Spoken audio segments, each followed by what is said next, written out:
gentlemen, welcome to another photo critique from the Digital Photo Rec Flickr group, Facebook page, 500 pics. I saw a new one. Instagram, and there's one other new one too. I'm Toby. and I'm Christina. And we are both back. We're back. 100% from vacation. Maybe like 90%. 90%? Yeah, we'll talk about in the podcast why we should not call it necessarily a vacation. But I also feel greedy not calling it a vacation. But you know how family is. Family is wonderful. Always, always wonderful. But I put a call out for critiquing images last night, and we are now going to run through a handful. We culled them down. We have to now. There's just too many. I was mostly looking for names I didn't recognize, ones I knew hadn't been critiqued in the recent past, or actually in the past. And then Christina went through and culled a few more, and you're about to see those. And we're starting right here with William H. Mertz. I will put out a reminder right now, because if I don't do it now, I'll forget at the end. We do have an assignment. You gave everybody a diptych assignment. Yep. Now people are like, what the heck is a diptych? Later today or tomorrow, I will be releasing Christina's first Lightroom tutorial that she's made for my channel. Excitement on how to create a diptych. And it has certainly more value in watching than just participating in this assignment. But the assignment basically is similar to that double take exposure. But do you want to explain it in a little more detail? The assignment or the video? The assignment. Yeah, the assignment, and I explain it in the video as well, basically consists of a similar idea to the assignment we gave a while ago, which was the double take assignment. So basically you're supposed to explore a subject in two different ways, whether that be two different angles, two different focal lengths, two different times of day, just anything really. You're supposed to create two different images about the same subject and display them side by side. And in this video, I show you how to put together a diptych easily in Lightroom to prepare to display on not on Facebook, but on the whichever photo critique we decide to critique. Wherever you decide to put it, right. And I think, I'm going to put this out there again though, I think that this, if you really would like to see your work critiqued by us, I imagine that the participation in this is going to be fairly low because there is some effort involved in creating the diptych. Yes. But there is a little bonus gift that we have prepared for you guys. Don't get too excited. It's not that awesome. But way to sell it. What is the bonus gift? It's just a set of print templates. Oh, that they I've can download created from you. That all newsletter subscribers can download. So if you are not a newsletter subscriber, go ahead and do that now. First link right below this video is a way to subscribe for the newsletter, and those will be sent out this week as well, along with a diptych information assignment. So much this week. We packed it all into 1 week in case you've missed us. Yes, I know people have missed us. But let's save that discussion for the podcast Let's this week. Get to critiquing. Which we're excited to have back. And let's get to critiquing with this surfer photo from William Mertz. Would you like to kick it off, Christina? Sure. So I love this picture a lot. I think my favorite thing about it are the colors and the shades of colors. We just were at the beach, and we definitely did not have these colors there. You know, East Coast beaches aren't, or I guess Mid-Atlantic beaches aren't that exciting. But so these colors are great, and the surfer himself is framed really, really perfectly, you know, around the mountains and the water and the waves. So I think the composition is really, really strong in this one. The exposure is also perfect. Even the white waves still have a ton of detail in them. So you didn't overexpose, and you can still see the mountains in the background. They're very, very, very faint, but again, no detail is lost in the shadows or the highlights. I think well done. Yep. I'd just add that, yes, excellently composed. These mountains reach right up to the frame here, and I don't know if you did any post-cropping or not, but it's really nicely composed, and as Christina said, the detail in this white area is great. One of those things, if you fired a couple of shots, I might like a little bit more separation from his hand to his head. Very, very minor, but all things considered, I think it's great, and his placement within the frame is excellent. Yeah, it's perfect. And I love that the use of every part of the frame. It's all very nicely just So are you on a pier? That's what I was wondering This too. is That's taken what with I a 55 wonder. to 250. It's a great lens. Awesome. Especially at f8. Almost all Yeah, lenses are great. that's what I wonder also for these, these types of shots. Are you in the water risking your camera's life for the picture, or are you in a very strategic Right. type of place? And I will be talking about waterproof housings a little bit more this week and options for things like that. But great shot, William. Thanks for sharing. More water. More water. So this is cool. I like the action and the emotion and just everything that's going on in this picture.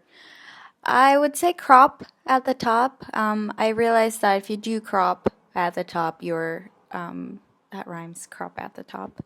If you crop the top of the image, it loses a little bit of context because you can't see the splash as well. If you had the opportunity to retake this picture, I might get down low and try to get That's a great suggestion. more of the subject in the frame and less background, I guess. But otherwise, it's a great capture. I like the black and white. I think it's very cool. I think maybe in color it wouldn't have the same sort of feel. So I like the treatment. But yeah, definitely try cropping the top. And you can still see, the little droplets of water even when you do lose the top part of the image. Yeah, I have trouble saying crop the top. Not because it rhymes, but because you lose enough context here that I think it would become difficult. Unless you get it a lot tighter, so you can really see these drops of water here and part of it. But I think your other tip of future shooting, get low, shoot up, so you can still capture her in that same perspective and have more of this top up here with less of that space there. Yeah, That's it's good. just too much dead space at the top, Yep. I think. And it needs to be a little tighter in general too. But neat shot, and I'm kind of curious. I don't think this is the beach. We got some trees in the background. Yeah, it I'd say looks like a splash fountain park, or a I splash think. park. Yep. Nice. Thank you. Here comes the sun.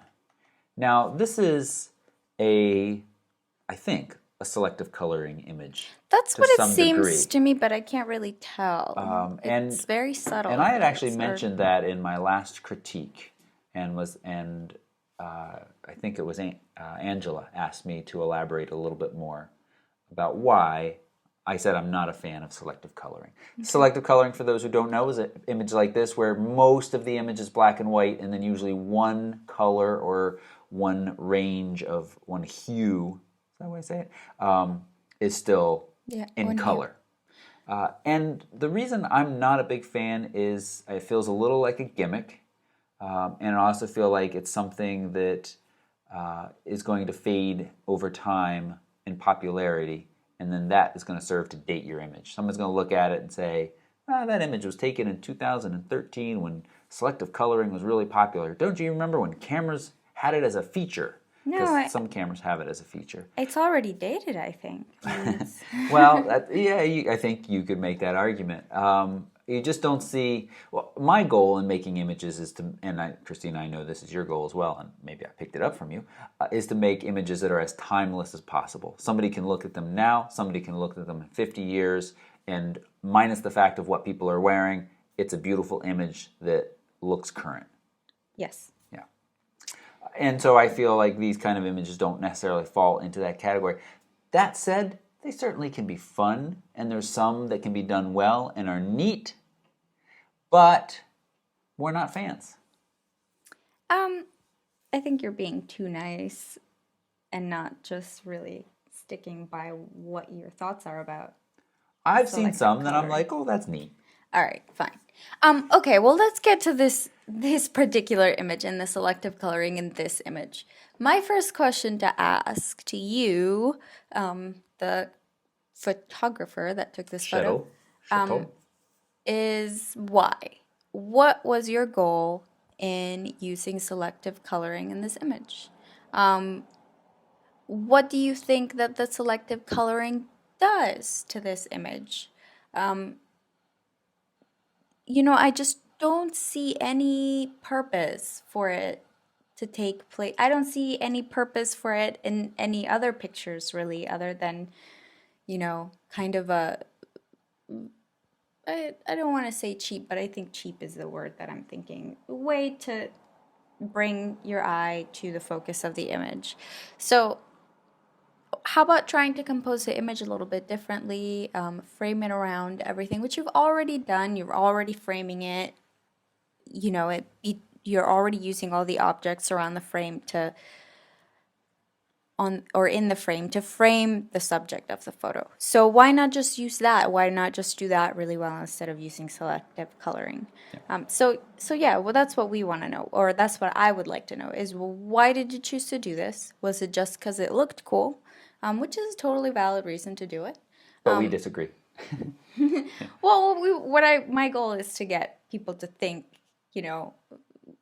other ways to create a strong image, not just to use gimmicks, but to use composition and framing and all of that. So, that being said, I do like the composition. I think that the subject is intersecting a little bit with that chair, so I think moving a little bit to the left would have framed it around the chair and around the table, and it would have made a slightly stronger image. So, but the selective coloring makes it a little bit, the intersection a little bit less distracting because the chair kind of falls into the background. But again, not very natural thing. And if you're going to do selective color, go all out. And we got a little bit of color back here, which I think is distracting, and I think it's picking up. You probably told it this range of colors, and that was just reddish or yellowish enough to match this, and so that color stayed as well in the program you used, or straight out of your camera. No, not a T5i, I won't do that. I also noticed you were shooting with the 18 to 250 at 51 and f7. You could have shot at a shallower depth of field, which would have helped to isolate this as well. I think there are some neat elements in this. The grain of the wood, this design here, and the kind of the contrast between the metal and the wood, I think, can work well. But they need to be isolated and, as Christina said, separated from that kind of distracting background. And you could do that by framing, reframing slightly, and shooting at a shallower depth of field. Thank you for providing that image and that wonderful discussion on selective coloring.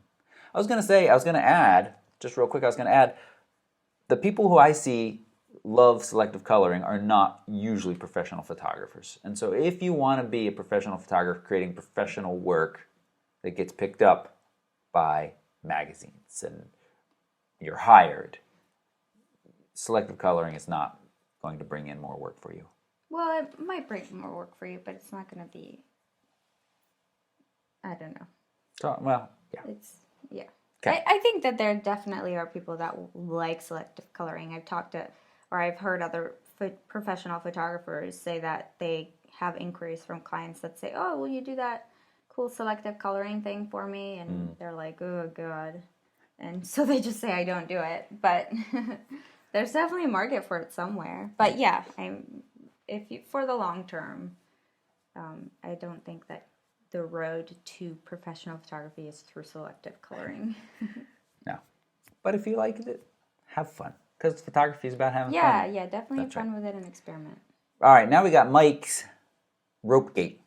Yeah. And here's the issue I have with titles sometimes. I'm looking for a gate right now. I don't see a gate. I just see a fence. Rope fence. Maybe English is not their first language.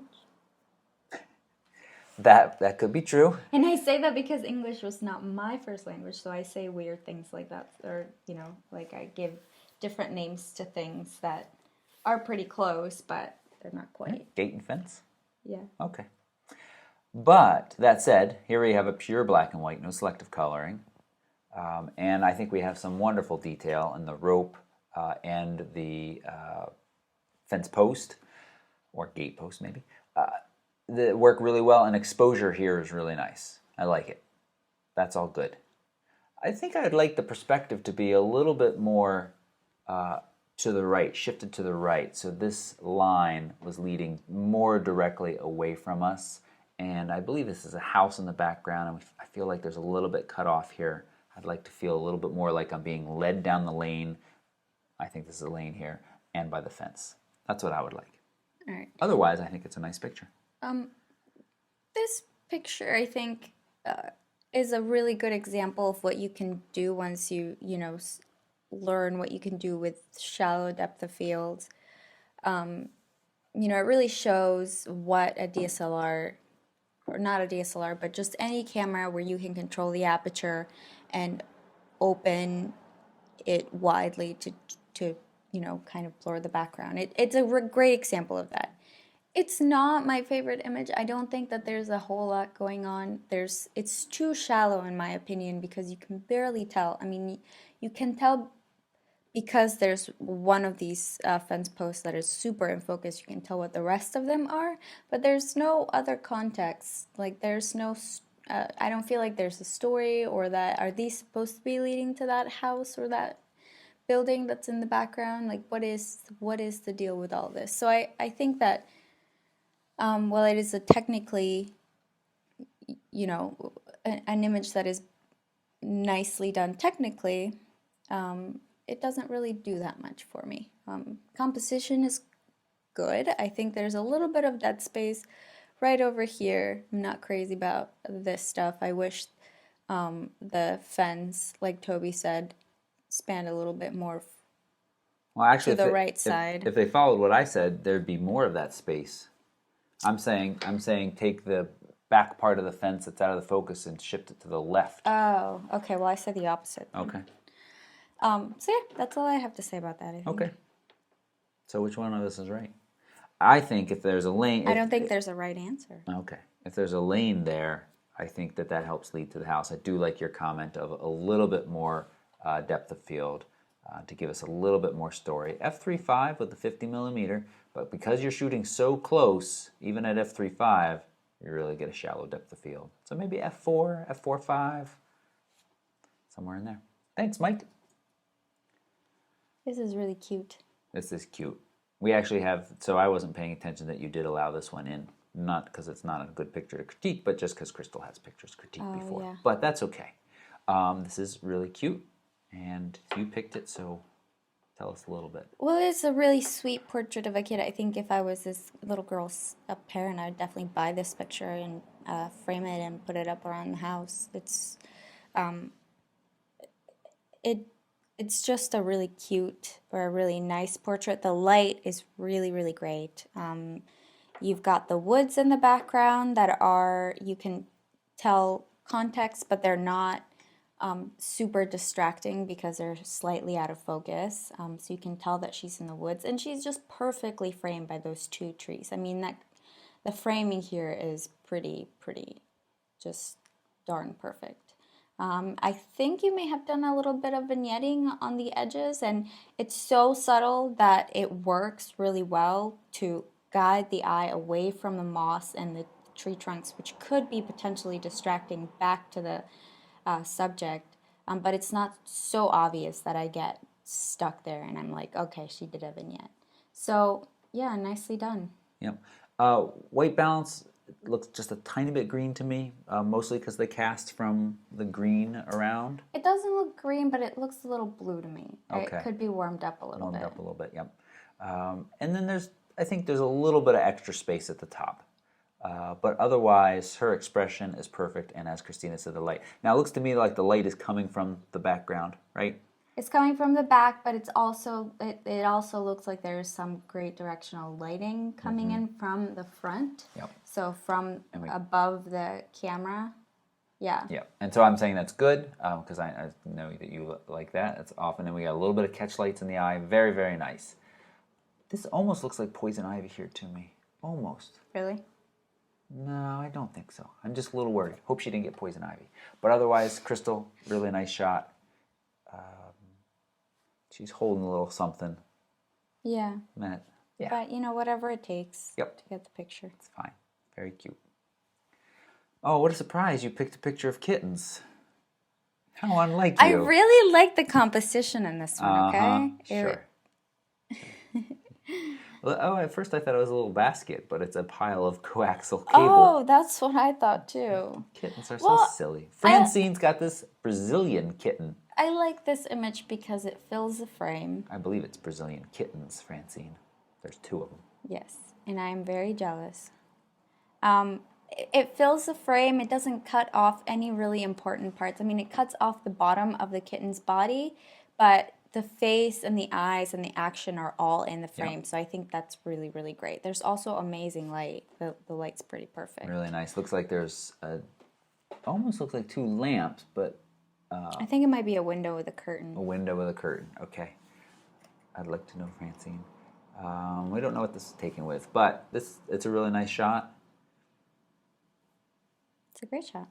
The coaxial cable's a little dirty and stuff, but it makes it look like a basket. it makes of it look like a sorts. basket. Yeah, So it it's a works. nice photo. And again, really, as we've said before, critical if there are eyes in your picture that they're in focus, and that is where the point of focus is very nicely here. A really nice depth of field, because even in the foreground, just a little bit out of focus, but from the nose, back far enough, perfect in focus. Now ship those kittens to me. I want to play with them. Footpath. So I like that this image is pretty symmetrical. So there's very clear leading lines from the path leading to the center. And it's a really cool path. I mean, I think there's also something to be said about recognizing a really great scene and photographing it. Because I think that there are paths. I mean, there's paths everywhere. There's hiking trails everywhere, but they're not all they're not all equally photogenic and equally as I guess easy is not the right word, but I think that having an eye for identifying places that would make really great photographs is something that not everybody has. So I think really cool path, great compositional techniques. And nice exposure as well. Looks like there's a little bit of lens distortion up here. I'm wondering where that's from. But otherwise, I don't really have much else to say. Oh, looks like a point and shoot was used. Yes, so a point and shoot, WX7. And I think that would explain a little bit of lens aberration on the outer edges there. But otherwise nice. I think it could be a little brighter. It seems a little dark. And I know that gives it some moodiness, but it's just a little bit too much that we lose some detail in there. Yeah, that's true. So I'd like to see it a little bit brighter, but otherwise, nice. Nice shot. Nice shot. Pixel DreamWorks, I don't think that's somebody's name, has simplicity. So this is my first thought when I look at this is one of those, what exactly is the subject? And it's one of those things when we talk a little bit about the double take assignment or the diptych assignment. Really, I think the easy answer is, well, the assignment is this pretty clump of flowers. Well, that's a lot, and that's kind of I don't want to say a weak answer, but that's a lower level answer. And really want to think about what is your subject here. Is it this clump of flowers? Is it this new flowers here? Because we have just a little bit of differences in focus. Let's see what we're shooting with. 35, the 18-35 wonderful lens at 35 f2.8. I don't know. I think I kind of disagree. I think that the focus is, the new flowers and then the already blooming flowers, or the buds and then the already blooming flowers. I think the only distracting thing here might be the red spots in the background. Like, I don't know what those are. But even then, I don't know. I kind of like them with all of the green and the rest of the colors in the frame. So it's kind of cool. It is, I wouldn't say it's super, super simple. Like, there's a lot of simplicity and minimalism in this picture. But there's definitely, it's not super busy, especially not if you take out those red spots. But yeah, I mean, I think I like it. Okay. It's a little not quite off-center, not quite dead-centered in terms of composition. So you could have framed it to the left, and I think that would have helped, identify that as a subject much better than than this. But it's definitely a neat shot. I think there is room for a shot right here, That's true. and those, if this was your subject, then we do have kind of the different stages of them, because it's neat, because we have this one that's still kind of filling in the middle. We have this one that's completely filled in, and I think that would give us everything we need without the other bits around that start to distract And here's from the image. the other thing to consider. This looks like it was taken probably at around high noon or 1 or 11. So around midday when the sun is really bright, and all of the shadows cast from each leaf, each flower back on the leaves that are below and the flowers that are below are much, much harder and create a lot more distractions than if you had softer light. So my advice for you would be, if you were to retry this picture, is either try it at a time when this is not all necessarily all in shade. You don't have to have complete shade everywhere, but enough that you can either stand in front of these flowers and create your own shade, or at a time when the light is softer. And that way, I think you will be able to isolate your subject a lot more and have fewer distractions. Because I see here, like back here, I can really tell the hard shadows. Like these are all hard shadows on the leaves. Yep. And So thinking about the diptych, this would be a neat contrast or comparison to return to this early evening, late evening, early morning, and take some photos and see how different your light and how different that's going to make this look. yeah, and I'm starting to think about another assignment too. Okay, well, hang on to it. Can you write it down on that little piece of paper right there so you don't forget? I'll write it down. Okay. I like your watermark. It's kind of nice and simple. Just wanted to say that. Santiago has as simple as it gets. Clearly the moon, wonder August 9th, yep, the moon has been huge lately, so I've seen 1.5 million moon pictures on my Instagram feed. And, you know, it's fine. I almost stopped to take a picture of the moon the other night, but it wasn't going to be any different than everybody else's pictures. I had a chance. Well, anyway, I won't go into that. But I just say that this stood out to me because it is different. Instead of trying to catch the moon in sharp relief with some landscape or just the moon as big as possible via zoom lens and cropping, they chose to take this kind of cool silhouette shot. Yeah. I think it works really well. This is funny. We just had two simples in a row, as simple as it gets. The last one was a simplicity. Yeah, very cool. Though we disagreed that it was very simple. Mm-hmm. This one is very simple. We've got basically black and white, a silhouette. It's pretty clear, I think, to everybody that is the moon. There's just enough kind of relief there to know that it's not some other weird light in the sky. I think it works well. I love it. Yeah, it's definitely very different and very interesting shot. I think I like it too. Yep. I don't really have that much more to say because it is a very simple picture. Right. And this is what I was going to say is what the shot that I would like to get, and one that I made a couple years ago, was just as the moon was rising. Mm-hmm. It's silhouetted against some pine trees in New Hampshire, which I really like too. It was just at the bottom though, and this is neat. It's a different way to do it, and so it would be interesting to keep your eye out in your area for different trees or foliage or plants that you could silhouette and make a neat image. Thank you, Santiago. I think we're going to do a quick one here. John, did you pick this? Did you want this? Or you thought I yes, it's... okay. Well, I think John recently got one critiqued. But the childhood kid in me loves this airplane. I mean, this is the stuff of stories as you're growing up and you read all of the guns and just, it's a neat machine. Mm-hmm. Now, as a photo, I think you've done a nice job. A good shutter speed that allows us to see that the props are turning. Hasn't frozen them in place, but hasn't allowed them to get, let's see what we work in, 1/125th of a second, but hasn't allowed them to get completely gone via motion blur. Left just a little bit of room over here for the wing. We are cut off over here, but I think that works, and this angle works well. Tire looks a little soft back there.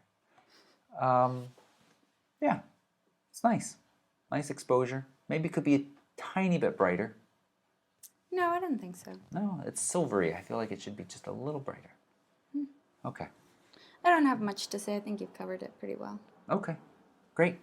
Thank you, John. Dan's got rocks in the dark.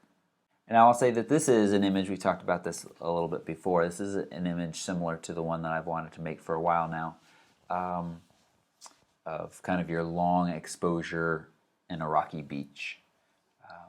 In this case, you're in a little bit more of a city area.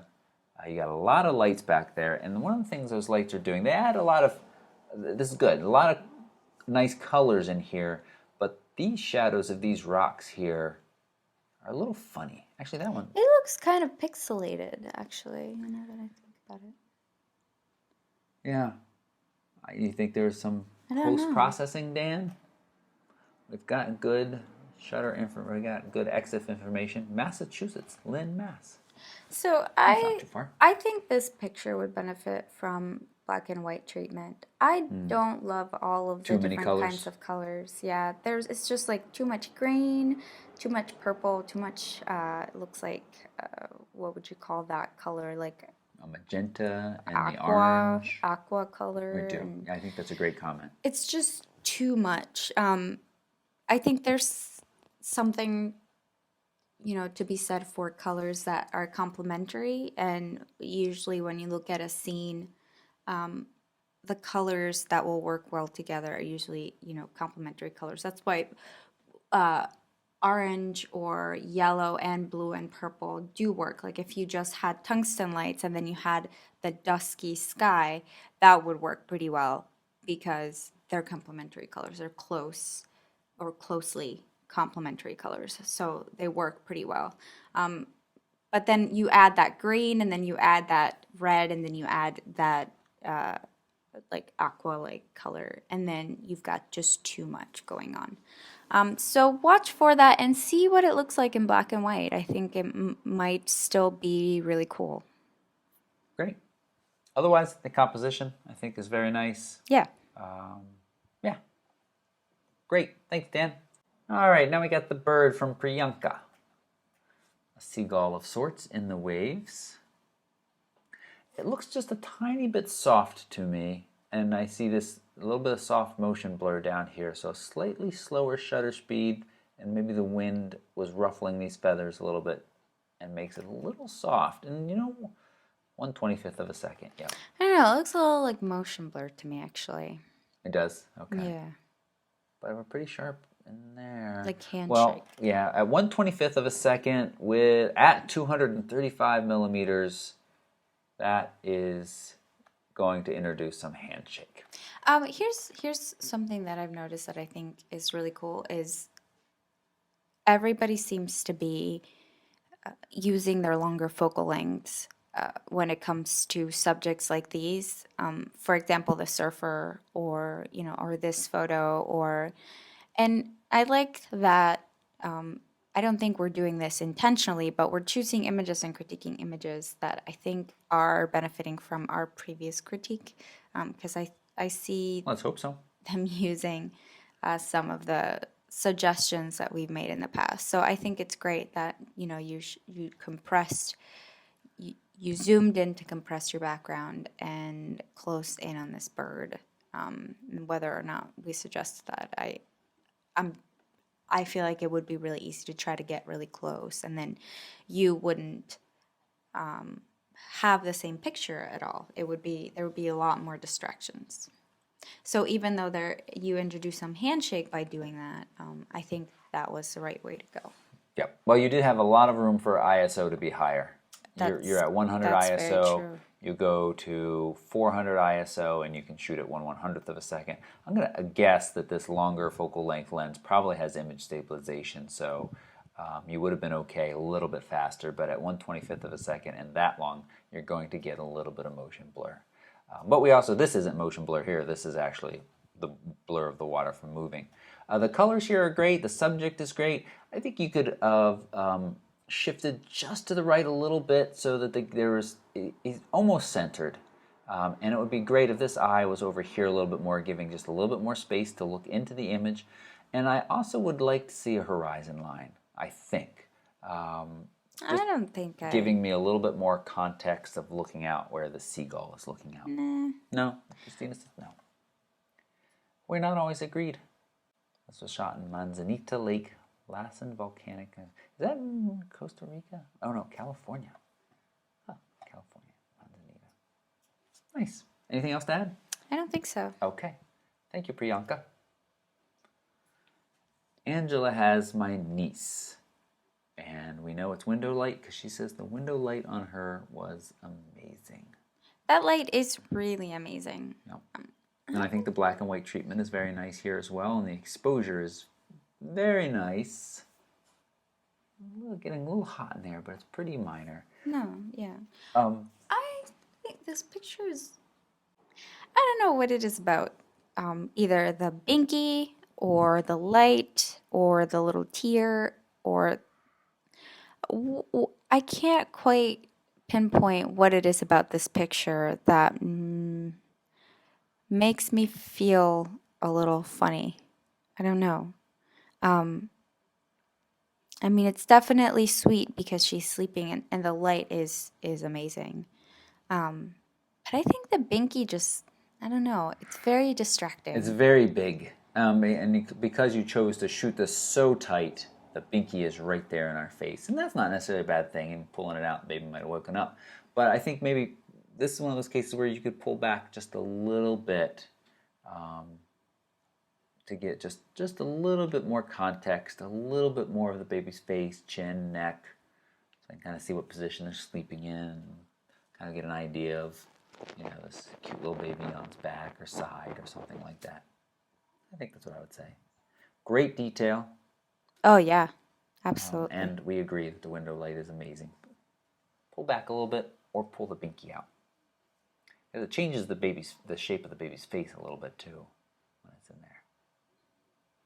Okay. Thank you, Angela. Oh, from a little baby to a little toddler. Or a young girl. Warm beauty from Ralph. So this does have a very warm feel to it. Maybe a little too much. Not sure if this is a sunset light. I think it's indoor light. You think it is indoor light? It seems pretty dark. Okay. I don't think I mind that so much as I do how dark it is. It could be a little bit brighter. But the expression on her face is really great. And in a way, the fact that just her eyes are pretty bright and just a little bit of her nose and a little bit of her mouth. It is kind of nice. I don't know. I kind of like the light to dark or with very little highlights sort of look. I don't know. What do you think? You do like that? I kind of do. I mean, I think I would like to see it a little bit brighter, but I do like this. Well, I've said that comment on a couple pictures now, a little brighter, and I'm going to say that this one also could be a little bit brighter. But I think the expression is wonderful, and the light direction is great. And again, always important if you can have some kind of catch lights in the eyes. Keep an eye out for that. Watch for that. It gives the eyes a lot of life. I think if we didn't see that in this picture, it would feel very different, and we would be like way too dark. But those catch lights, say, that's good, and it could be a little brighter. So we're not so adamant about the exposure level. And I think, I'm not sure, at 128 millimeters, if you had to shoot it at 6.3, you could have shot a little bit wider. Maybe f5.6 is available to you at that. I'm not sure. I don't remember with that. And I don't see what ISO you're at either, so you could have gone a little bit brighter. But again, nice focal length. And as you said, let's hope that people are following because this is a nice tight shot and it works well. Good. Thank you, Ralph. Mac.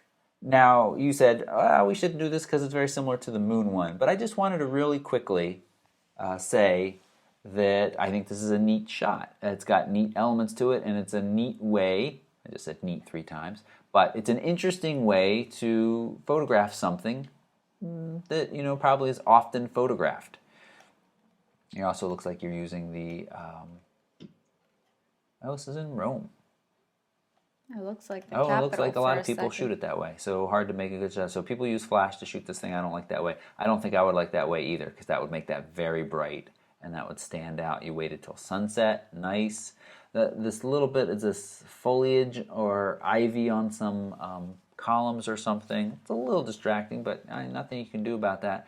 I think you've got a neat shot here. This could be a little bit brighter, but not flash brighter, is all I would say. It does seem like it's a difficult place to make a good photo at.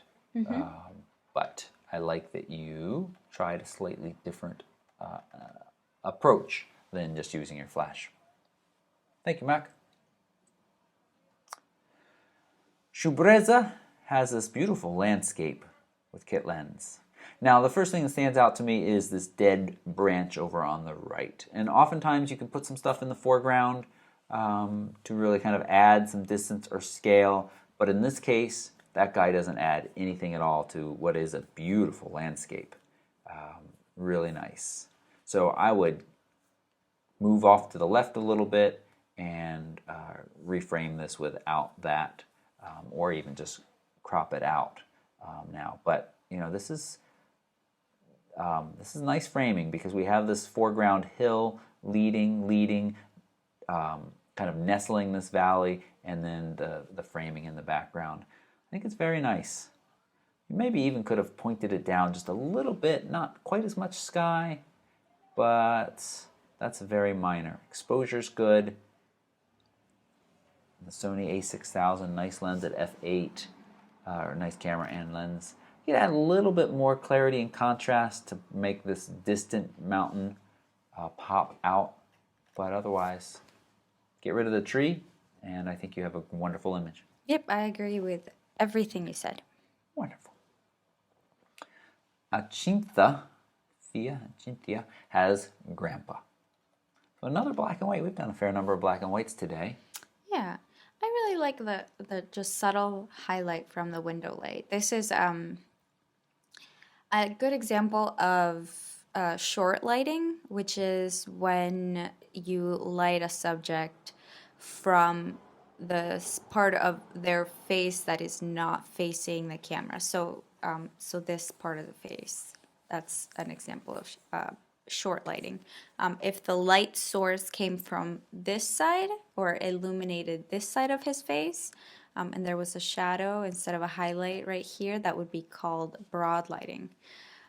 So anyway, I think short lighting is, if you watch motion pictures, you will see that they use a lot of short lighting.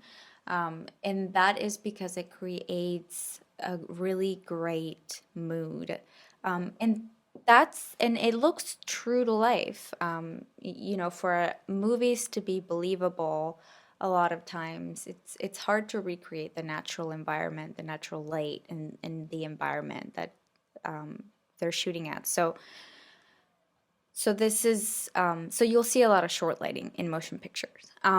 So what this lighting does for me for this photo is it creates a very sort of maybe sad, maybe quiet, maybe pensive kind of mood. And there's context back here possibly of a picture of a woman in the background. So it tells a little bit of a story, and it feels kind of like I could be there. It feels like very documentary type image, kind of photojournalistic.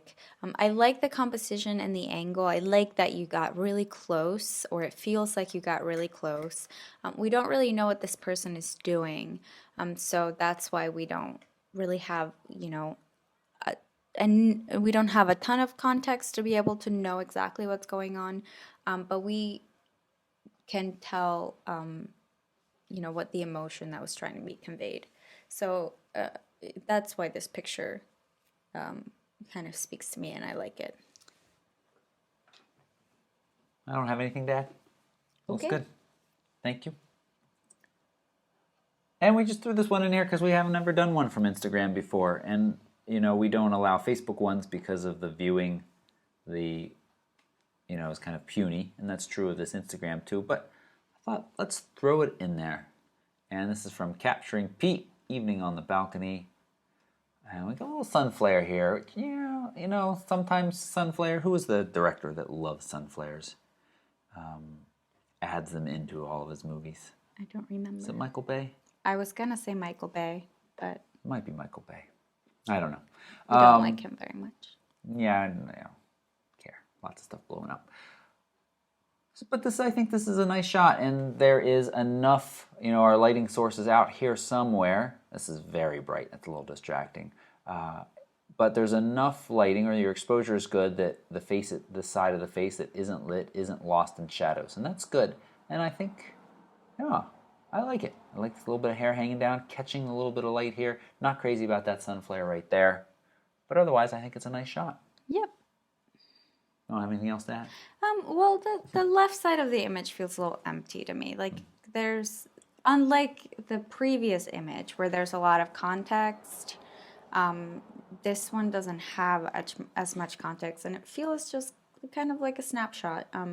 I do agree that a little sun flare is nice, but watch for the actual flare being a distraction in the image.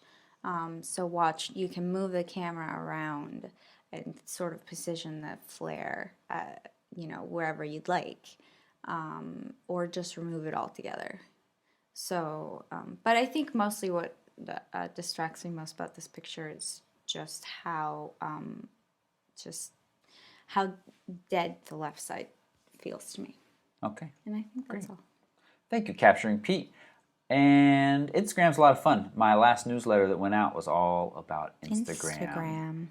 Because I think it's a really fun way to be sharing images these days and to be looking at lots of images. So we just critiqued a whole pile of images. If you're watching this and one of yours didn't, I'm so sorry. But keep submitting them, and we will keep critiquing them. And as I said, we're often looking out for names of folks we haven't seen before. So we'll get to you. And look out for that video of the diptych. That's right. So you guys can start working on your diptych assignments. Well, if you all sign up for the newsletter, it will go out with the reminder of what the motion assignment is, and you will get your Lightroom print presets. Is that what I should call them? Print layout presets. Print templates. Thank you all so much for watching. Have a wonderful day. Please subscribe if you haven't. Bye-bye. Bye-bye.